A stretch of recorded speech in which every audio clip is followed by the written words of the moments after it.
केला बेचने वाली चुड़ैल। एक बार की बात है, जादूपुर नाम के एक गांव में करतब दिखाती एक औरत एक रेड्डी के लिए गांव में आती है। आइए आइए मेहरबान कदरदान, खाइए रोहड़ा के ताजे ताजे केले, कभी खाए नहीं होंगे ऐसे केले, पीले पीले केले खाइए। ये कहकर रोहड़ा हाथों में 4 केले लिए उन्हें सर्कल में जोर जोर से हवा में उछालती हुई करतब दिखाती है, जिसे देखकर आसपास के सारे बच्चे अपने अपने मम्मी पापा से उस औरत के पास जाने की जिद करने लग जाते हैं। पापा ऐसा तो सर्कस में बॉल से होता है ना, ये आंटी तो केले से कर रही है, चलिए ना पापा देखते हैं। रोहड़ा एक पतली सी तार पर चलती हुई केलों से करतब दिखाती है। आते जाते सभी लोग बाहर रुककर उसके करतब देखते हैं और वाह वाही करते नहीं थकते। जैसे ही एक आदमी पास आकर उसे पैसे देने लग जाता है, तब वो कहती है, अरे नहीं नहीं साहब, मैं करतब तो बच्चों के मन को बहलाने के लिए करती हूँ, धंधा तो मेरा केले का है। पीछे देखो मेरी रिड्डी, जो भी मेरे केले खाएगा मेरी तरह चुस्त दुरुस्त और तंदुरुस्त हो जाएगा।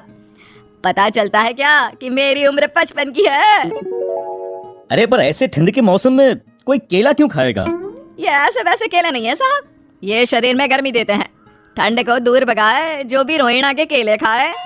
पापा अगर मुझे केले नहीं मिले तो मैं घर नहीं जाऊंगी। तभी उसके पापा कहते हैं कि बेटा, केले ठंड में कभी गर्मी नहीं देते। ये सब कहने की बातें हैं, सामान बेचने का तरीका है इनका। पर पिंकी नहीं मानती। मैं केले खाऊंगी। पिंकी की जिद के आगे नत्थू हार जाता है और उसे केले खरीद कर दे देता है। पिंकी खुश होकर केले घर ले आकर खाती है। अब मैं भी करतब करूंगी, कितना मजा आएगा, जादुई केले। पिंकी पहला केला खत्म भी नहीं करती कि वो बेहोश हो जाती है। दूसरे केले से एक काला धुआं आता है और रोहड़ा चुड़ैल बनकर बाहर निकल आती है। मेरे भूतिया केले बच्चे न खाए, ऐसा हो ही नहीं सकता। जादूपुर वालों, कब तक बचोगे? आ गई हूँ मैं रोहड़ा, जिसका कोई नहीं कर सकता सामना।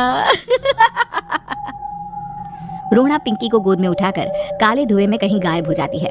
शाम के वक्त नत्थू घर लौटता है और पिंकी को घर में ना पाकर उसकी माँ से कहता है, माँ पिंकी कहाँ है?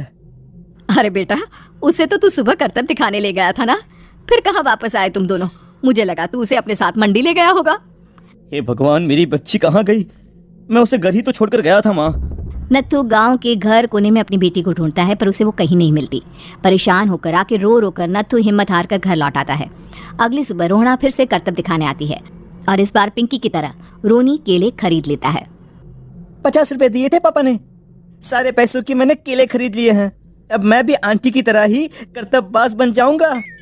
यही सोचते हुए रोनी केले खाता है और पहला अकेला केला आधा खत्म भी नहीं करता कि चुड़ैल उसके सामने आ जाती है। मेरे साथ चलने का समय आ गया है रोनी। ये तो बस शुरुआत है। अब इस गांव के सारे बच्चे धीरे धीरे मेरे कब्जे में होंगे, एक बच्चा भी नहीं बचेगा। ये कहकर रोना रोनी को गोद में लेकर काले धुएं में अदृश्य हो जाती है। इसके बाद हर रोज गांव में से कोई ना कोई बच्चा गायब होता, पर ऐसा क्यों हो रहा है किसी को भी समझ में नहीं आ पा रहा था। रोज की तरह अपनी बेटी पिंकी की तलाश में नत्थू गांव के एक तालाब के पास बैठा रो रहा था। कहाँ गई मेरी पिंकी? शकुंतला के जाने के बाद एक वही तो मेरा सहारा थी। अरे उसकी आत्मा कोस रही होगी मुझे कि मैं अपनी बच्ची को संभाल भी नहीं पाया। नत्थू ये कहता हुआ रो ही रहा था कि तभी तालाब में से उसे शकुंतला की आवाज सुनाई देती है। कहाँ थी तुम शकुंतला? हमारी बच्ची और सारे गायब हुए बच्चे रोहड़ा के कब्जे में हैं। वो बच्चों को जो केले देती है उससे बच्चे बेहोश हो जाते हैं और उसके कब्जे में आ जाते हैं और वो उन्हें ले जाकर काली दुनिया में ले जाती है। पर वो ऐसा क्यों कर रही है? ये मैं नहीं जानती, पर उस दुनिया का रास्ता मैं आपको बता सकती हूँ। जहाँ ये नदी खत्म होती है वहाँ एक केले का पेड़ है, उसके नीचे एक दरवाजा है, वहीं से रास्ता जाता है उस दुनिया का। ये कहकर शकुंतला की आत्मा गायब हो जाती है। गांव के सभी लोग झुंड बनाकर उसी रास्ते से काली दुनिया में चले जाते हैं और वहां देखते हैं कि सारे बच्चे वहां काम कर रहे थे।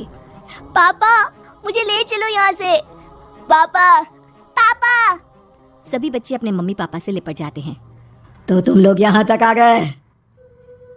क्यों हमारे बच्चों को पकड़ लिया तूने? तुझे शिकार ही बनाना है तो ले, हम सब आ गए हैं, हमें खा ले। नहीं, मुझे बच्चे चाहिए, मेरे बच्चे के बदले तुम लोगों के बच्चे। क्या मतलब? मैं इसी गांव में रहने वाली एक औरत थी। केले की चोरी के इल्जाम में मेरे बेटे को गांव वालों ने इतना मारा कि वो मर गया। उसी दिन मैंने ठान लिया कि गांव वालों का भी वही हाल करूंगी। कुछ दिन बाद बेटे के चले जाने के दुख में मैं भी मर गई और मेरी भटकती आत्मा एक चुड़ैल बन गई। और फिर मैंने बदला लिया तुम सबके बच्चे छीनकर। बर्दाश्त नहीं कर पाए ना, सोचो मुझ पर क्या बीती होगी। हमें माफ कर दो रोना। पता नहीं ये किसकी गलती थी, पर हम सभी माफी मांगते हैं। हमारी खुशियाँ लौटा दो, तुम भी तो एक माँ हो। गांव वालों की बात सुनकर रोना का मन पिघल जाता है और वो बच्चों को छोड़ देती है। उसके बाद काली दुनिया बच्चों के लिए जादुई दुनिया बन जाती है। अब कोई भी कभी भी वहां